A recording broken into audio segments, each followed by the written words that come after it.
Hi, my name is Anna Maria, and this is what I looked like before my life suddenly took a devastating turn.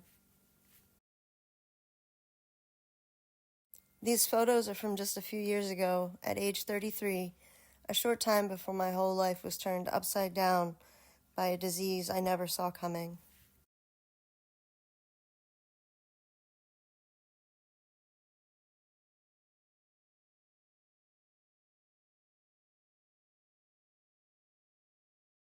Behçet's disease is a very rare genetic disease that typically affects those of Turkish descent, but also those with strong familial heritages in places closest to the Mediterranean Sea, like me.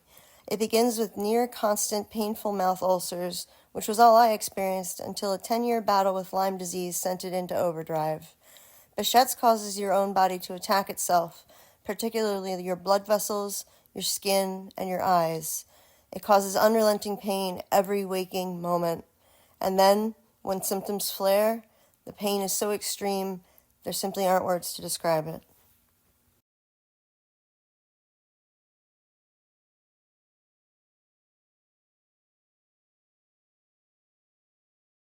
When the disease was thrust into hyperdrive by my previous illness, this was how it all began. It typically attacked only my right eye, ulcerating or boring deep holes into my cornea, which caused my eyelids to swell grotesquely, leaving me looking like this at any given time without warning. It also decimated my skin all over. These are the pictures I can show you. Ulcers all over my scalp caused me to lose huge patches of hair. My face was intermittently covered in bleeding sores, and on one occasion, an ulcer on my right bicep was so deep it required internal and external stitches. Legs were by far the worst, though. These are called erythema nodosum, and they're a huge indicator of Behçet's. These awful bleeding wounds would not heal for years. One day at work, a total stranger saw them and shouted, "What's wrong with you? You look like you're on meth." It was all I could do to run to the bathroom and cry. It was these wounds that led the first doctor to identify my diagnosis, though at first I was in denial about it. You can see where they finally started to heal with the help of prescription steroid ointments, and thankfully today all I'm left with are the scars they left behind. However, the rest of my hell was far from over. The corneal ulcerations were like clockwork. Every 28 days or so, I'd endure the screaming agony of a new ulcer, sometimes more than one, and the wreckage to my face that accompanied them. My vision would get so blurry I was legally blind. They would take about 3 weeks to heal, and I'd get a week of normalcy, and then the same hell would play out all over again. I went on like this for years, even after I accepted my diagnosis and was under treatment. In November 2021, things got even worse. While accompanying my dad to the ER, I managed to pick up MRSA and another virulent hospital-borne infection in the ulcers. At that point, I was completely blind in that eye. My cornea had actually melted off. 3 months of hourly round-the-clock antibiotic drops and twice-weekly visits to the chief of ophthalmology at USF prepared me for what would be my first cornea transplant in February 2022. But within 24 hours of surgery, my immune system had completely destroyed the donor cornea.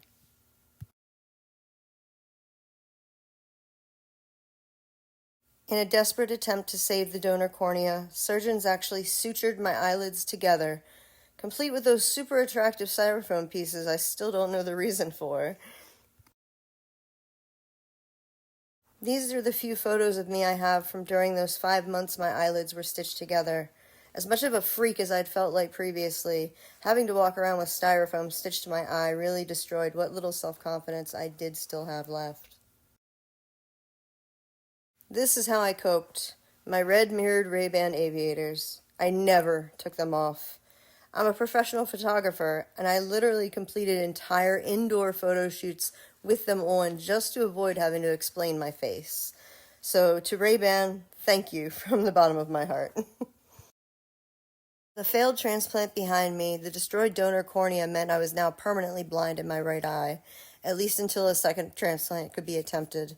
My eye became noticeably gray next to my deep brown good eye, and eventually disconnected from binocular movement and tended to laze out and downward. I felt like a freak, like Igor, like I should have been hidden away in a bell tower. Then, this past spring, the worst flare I'd ever experienced caused my eyelids to swell so huge, the skin on my upper lid actually tore apart. The pain was unspeakable, and there wasn't a single thing anyone could do to make it stop.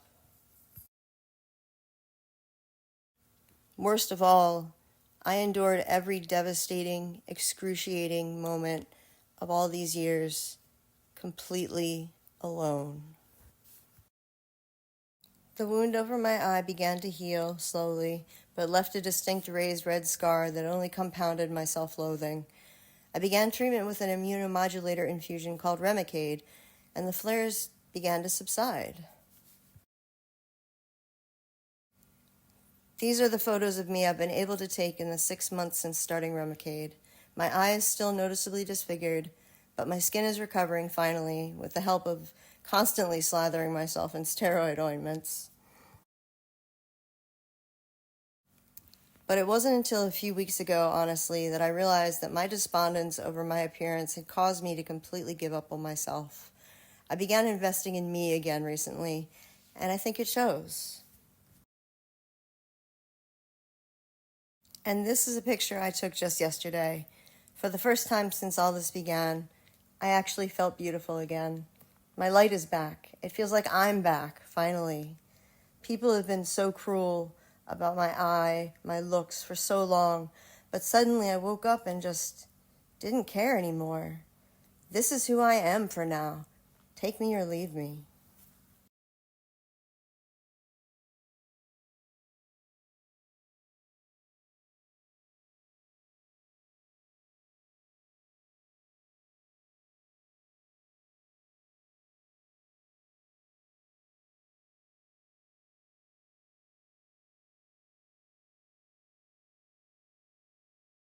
Behçet's is a very rare disease that can make you feel isolated and completely alone at a time when you're already hurting and despondent.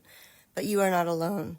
There are resources to help you and support groups on Facebook where I've found others who are not just surviving through this hell, but thriving. There is hope, I promise. I made this video because I wanted to shine a light on Behçet's, and I hope others will do the same. And to the rest of the world, I remind you, I implore you, be kind, because everyone is struggling with the things that you have no clue about and they just don't show.